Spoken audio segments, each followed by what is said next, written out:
So I think money does have an impact on your energy overall because it affects you positively or it affects you negatively. It's Mark Yegge here, wealth architect and lifestyle investor. Let's take your life to the next level. Welcome to the Wealth Architect Podcast.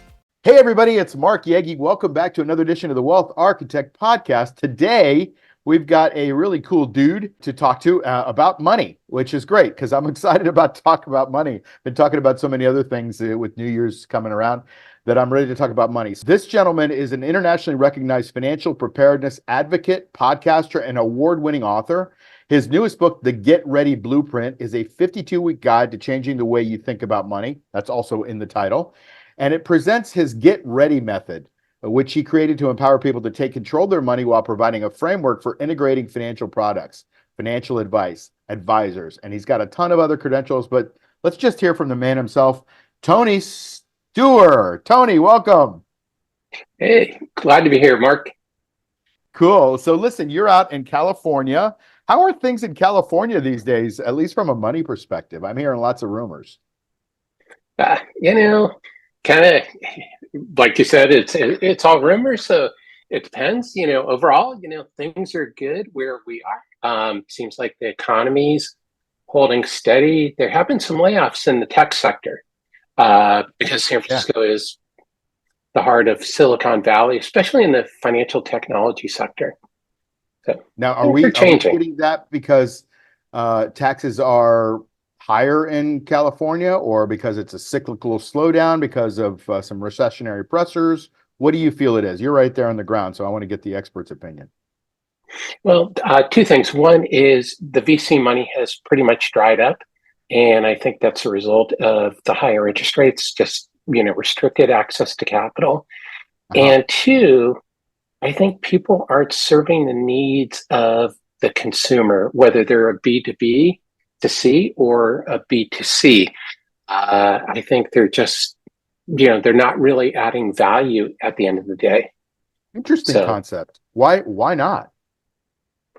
Well, I think, and that's the reason I've gone into work that I've gone into, and I've written my most recent book is I think, everybody's so busy talking about the mechanics of money that they don't take a look at the overall functioning of money and how it fits into everything. People are interested in meeting goals. They're interested in having enough money for financial independence or have enough money to send their kids to college. They're not really interested in 529 plans, but we get really bogged down in those mechanics instead of thinking about the concepts and what people are trying to achieve. Oh man, you are speaking my language. This is really the thing, is that we don't teach people financial education. We don't teach them about money. I was just listening to a YouTube video yesterday, watching a YouTube video. It was one of those, illustration ones where they do the hand-drawn cartoons, and it was actually pretty good. It was about how Jewish people are so good at money.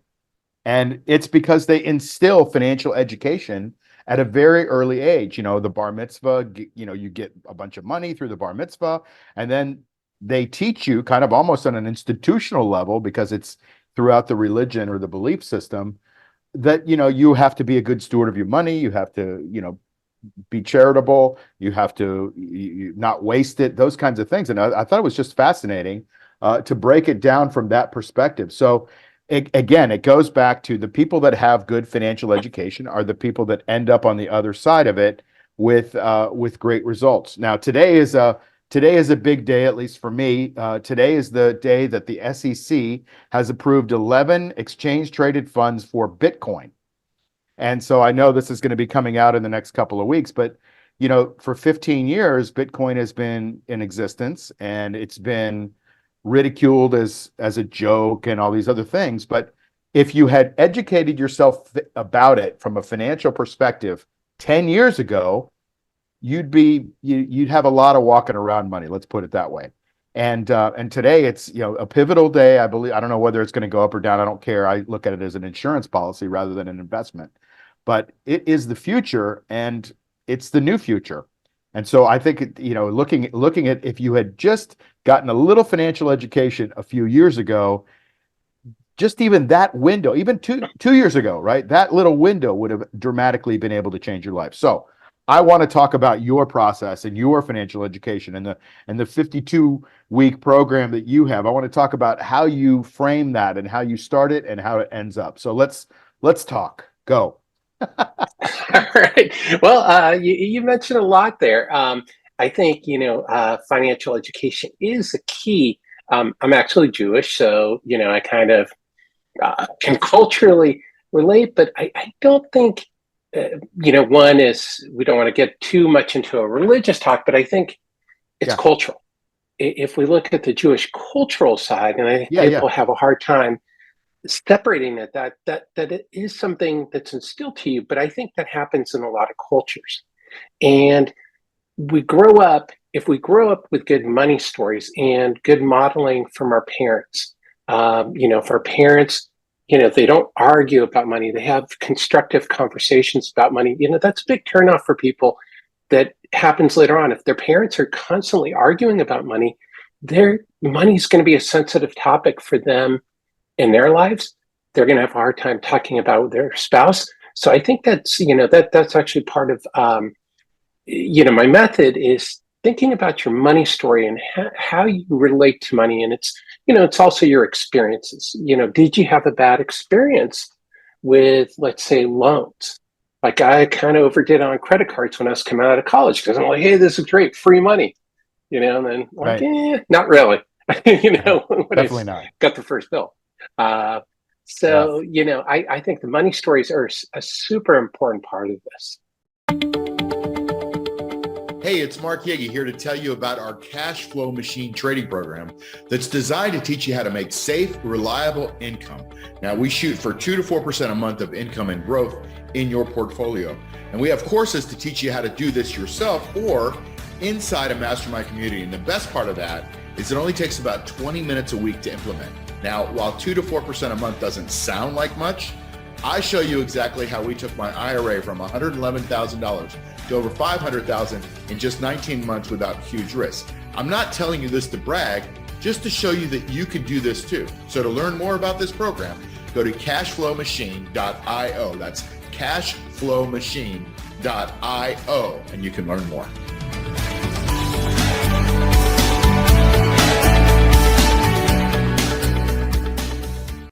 And don't you think money has tentacles of energy all around it? Does that make sense when I say it that way? Yeah, the reason I smiled is I don't know if you've heard of Hugh Massey and DNA behavior, but he's really talking about the money energy and how it can stop you or it can bully you. And I think that's very true. Is, if you're feeling bad about money, maybe you don't sleep at night and it impacts Right. your job performance. So I think money does have an impact on your energy overall because, it affects you positively or it affects you negatively, or you're just neutral because money's money and you feel comfortable with it and you don't let it rule your emotions. Well, so many people do.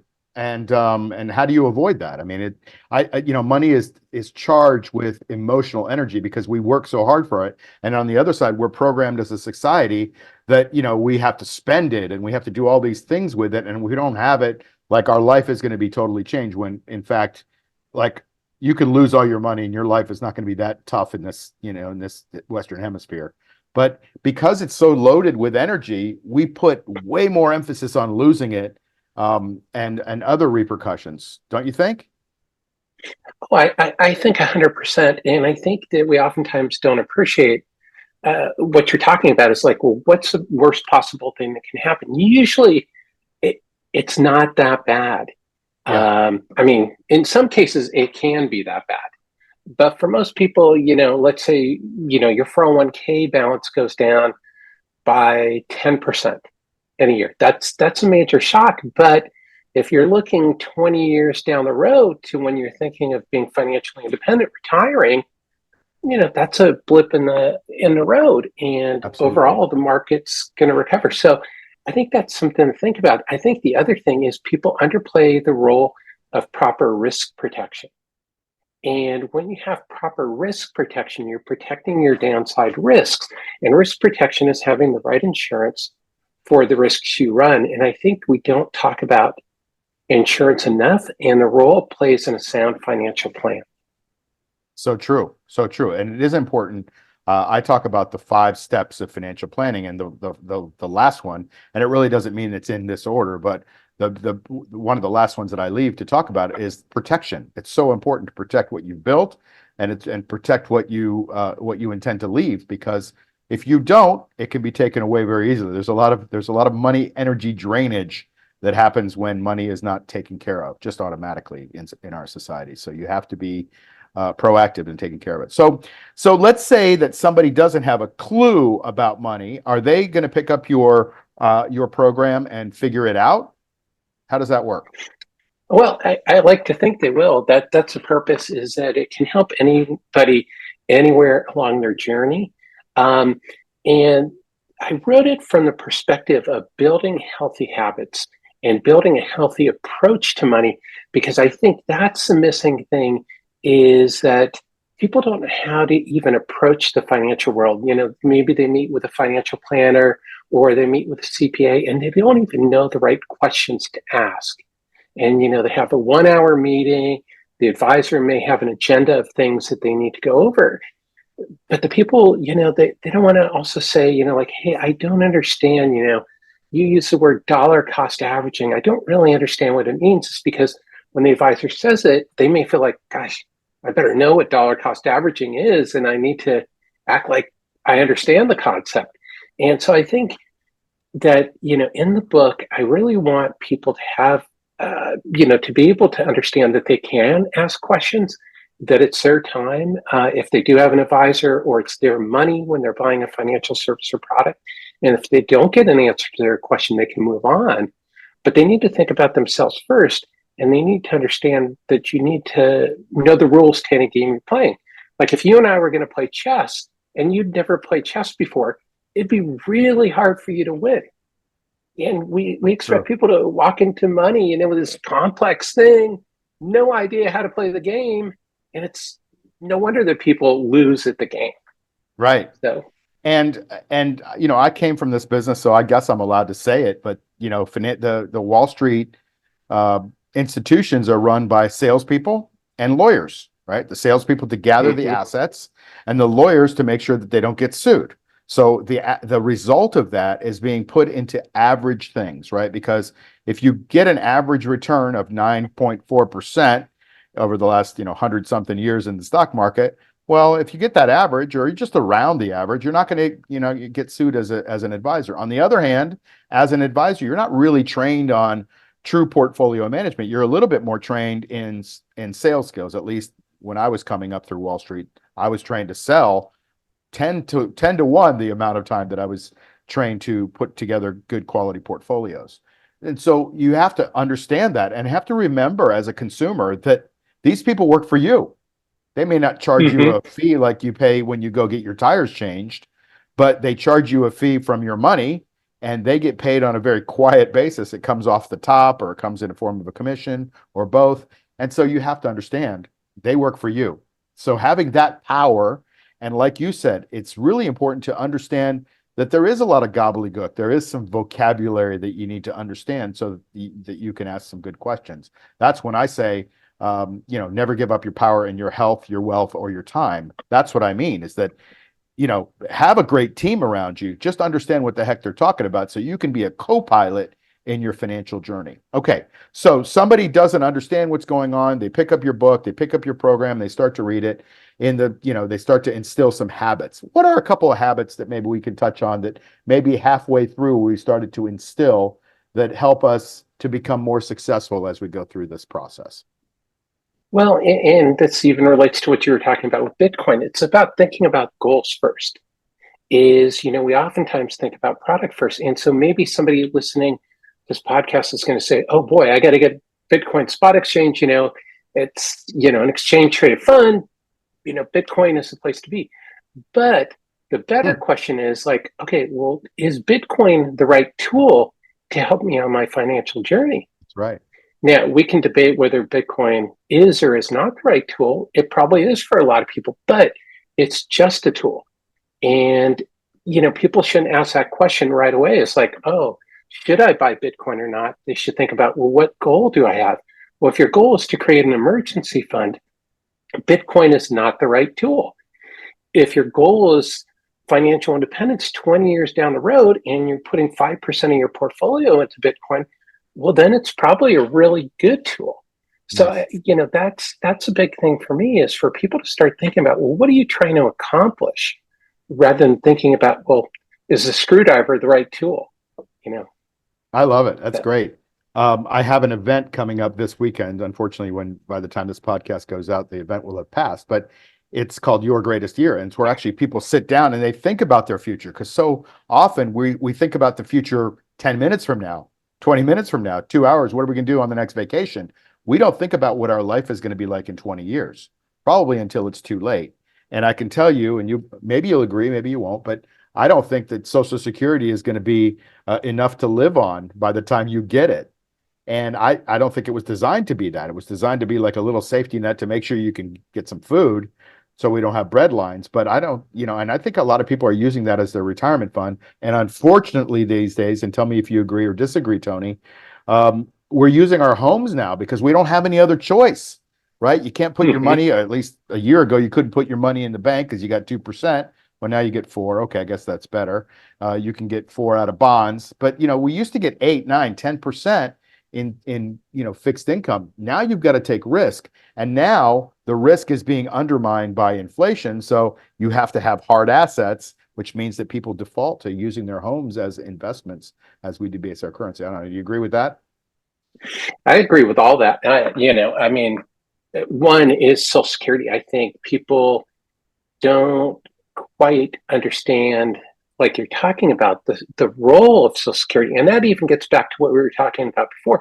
Social Security is a tool that is part of your retirement plan, but it's just a part.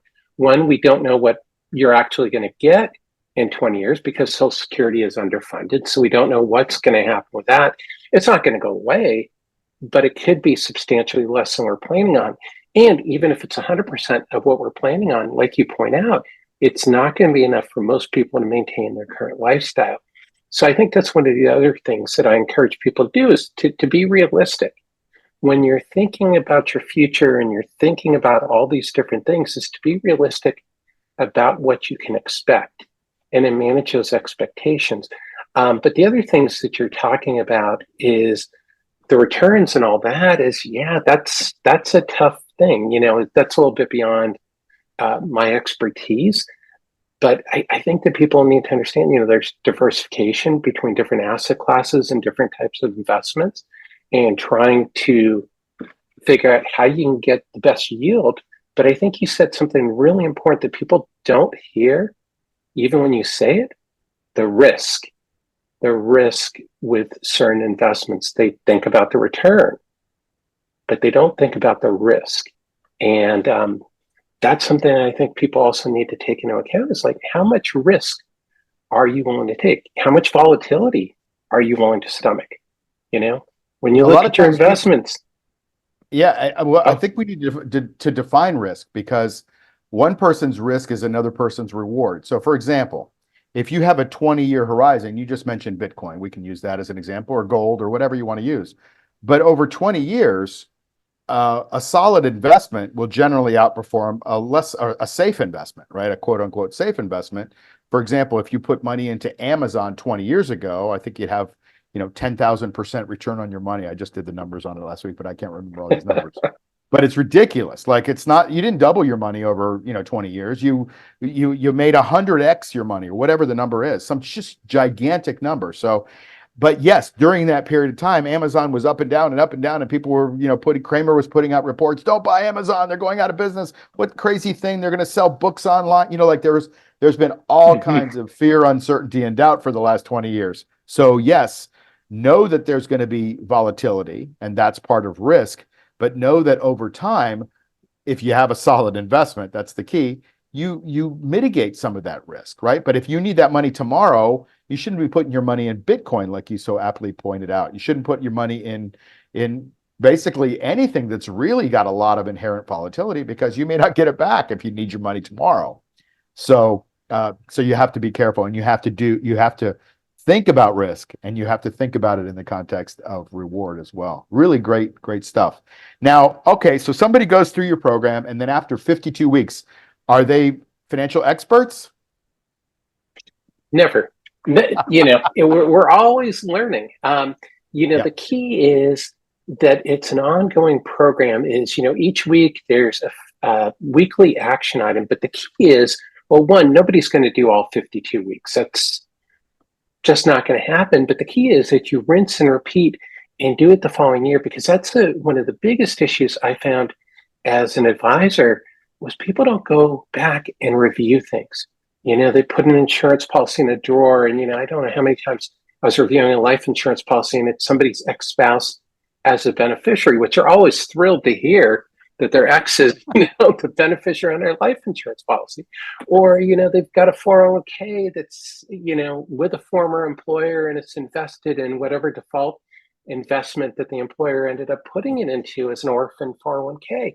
And, that's the big thing is I want people to go back and look at things and to ask questions and go, okay, well, is this still the right fit? Do I need this? Is there something that's missing? Is there something I can get rid of? Because that's the other thing. We become hoarders with our financial life. We don't get rid of stuff. We don't go, I don't need this anymore. I stopped working. Do I need a disability insurance policy? Probably not.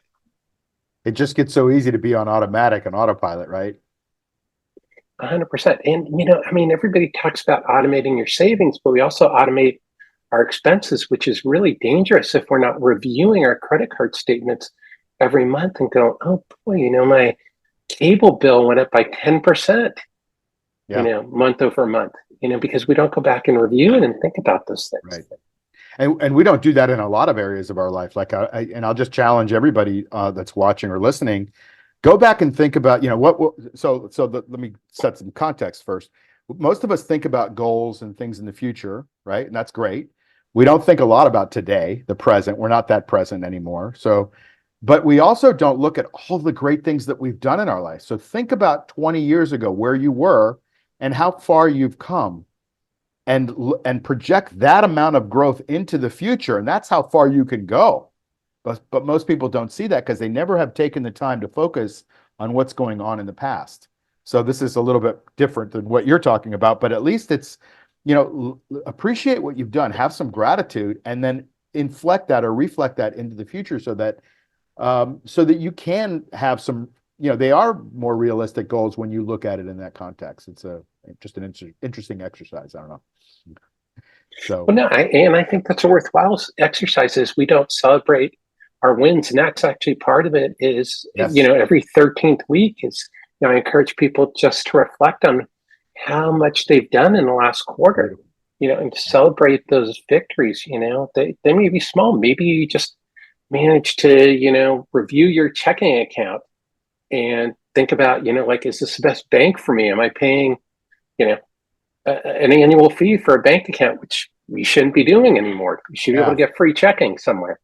And there are apps now, Tony, and I don't know if you can tell us offhand which ones you use or recommend or you even can think of. I can't right now, but there are apps now that will go in, you put all your credit cards in there, and they'll tell you, like, here's how much you're spending every month on these crazy things.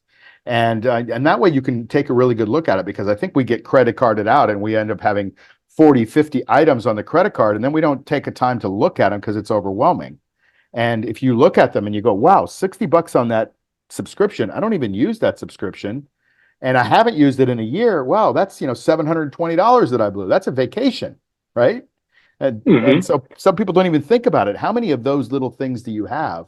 And this is all, of course, playing defense, but it's important. You got to play defense too.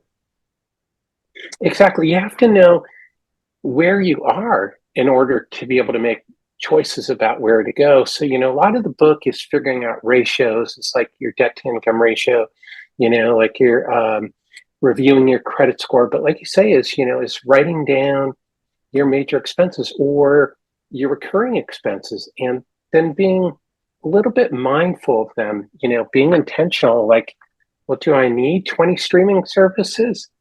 Maybe not. Right. And I'm just picking on streaming services as an example, but there might be all kinds of things that you find you don't need anymore Sure. as you go through. But you have to think about it. You have to spend time on it. People spend more time shopping for a new TV than they do thinking about their money.